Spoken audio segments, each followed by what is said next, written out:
আমার স্নেহের প্রিয় ছাত্রছাত্রী ভাই বোনেরা, আশা করি তোমরা সবাই ভালো আছো। তোমরা যারা দ্বাদশ শ্রেণীতে পড়ছো, আজকের একটা খুব ছোট্ট ভিডিও নিয়ে এসেছি, কারণ আজকের অনেকটা ব্যস্ততার মধ্যে কেটেছে। তোমাদের জানো যে আজকের রথযাত্রা, এই রথযাত্রার জন্য আমি তোমাদের বড় ভিডিও দিতে পারছি না।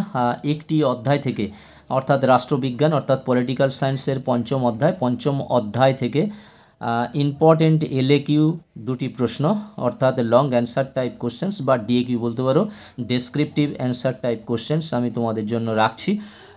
এই দুটি প্রশ্ন খুবই ইম্পর্টেন্ট তোমাদের 2025 সালে। এই দুটোর প্রশ্নের মধ্যে একটি প্রশ্ন অবশ্যই করে পড়তে চলেছে।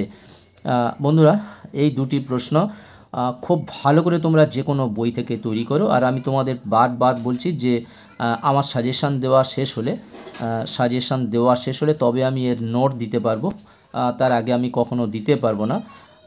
তবে তোমাদের যে এলএকিউ প্রশ্ন, এই এলএকিউ প্রশ্ন আর একটা ভিডিওর মাধ্যমে তোমাদের এলএকিউ প্রশ্নের সাজেশানটা শেষ হয়ে যাবে।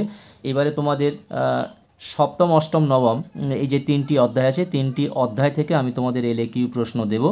একটা ভিডিওর মধ্যে তিনটে অধ্যায় যে প্রশ্ন, 3 দুগুণে 6টির মতো প্রশ্ন হবে। এই 6টির প্রশ্ন দিলে আমার এলএকিউ সাজেশানটা দেওয়া তোমাদের শেষ হয়ে যাবে। তারপরে আমি এক একটি প্রশ্নের নোট করে আমি তোমাদেরকে দিতে পারবো। বন্ধুরা, তোমরা যারা চ্যানেলটি সাবস্ক্রাইব করোনি, অবশ্যই তোমরা চ্যানেলটি সাবস্ক্রাইব করে নাও এবং বন্ধুদেরকে লিঙ্ক বেশি করে শেয়ার করো। এসো আমরা এই অধ্যায় থেকে, পঞ্চম অধ্যায় থেকে, অর্থাৎ কয়েকটি প্রধান রাজনৈতিক মতবাদ, এই চ্যাপ্টার থেকে যে দুটি প্রশ্ন আমি নিয়ে এসেছি, দুটি প্রশ্ন আমরা পড়ে নিই। একের দাগের হলো কার্ল মার্কসের রাষ্ট্র সম্পর্কিত তত্ত্বটি আলোচনা করো, এবং 2-এর দাগের হলো গান্ধীজির অহিংস ও সত্যাগ্রহ সম্বন্ধে মতামত ব্যাখ্যা করো। কার্ল মার্কসের রাষ্ট্র সম্পর্কিত তত্ত্বটি আলোচনা করো বা ব্যাখ্যা করো। খুবই ইম্পর্টেন্ট প্রশ্ন। এই প্রশ্নটি তোমাদের 2025 সালে এটি পড়তেই চলেছে। এবং 2-এর দাগের গান্ধীজির অহিংস ও সত্যাগ্রহ সম্বন্ধে মতামত ব্যক্ত করো বা মতামত ব্যাখ্যা করো, এই দুটি প্রশ্ন।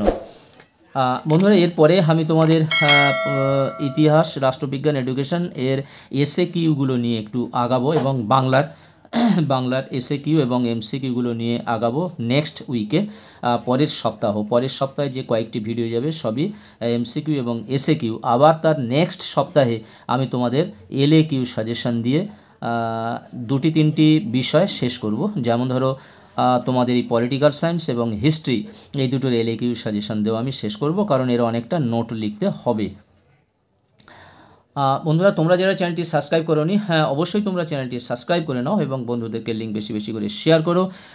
আজকের মতো ভিডিওটি শেষ করলাম। আবার কথা হবে নেক্সট ভিডিওতে। তোমরা সবাই ভালো থাকবে, সুস্থ থাকবে। তোমাদের জন্য রইল শুভকামনা। সকলকে অশেষ ধন্যবাদ।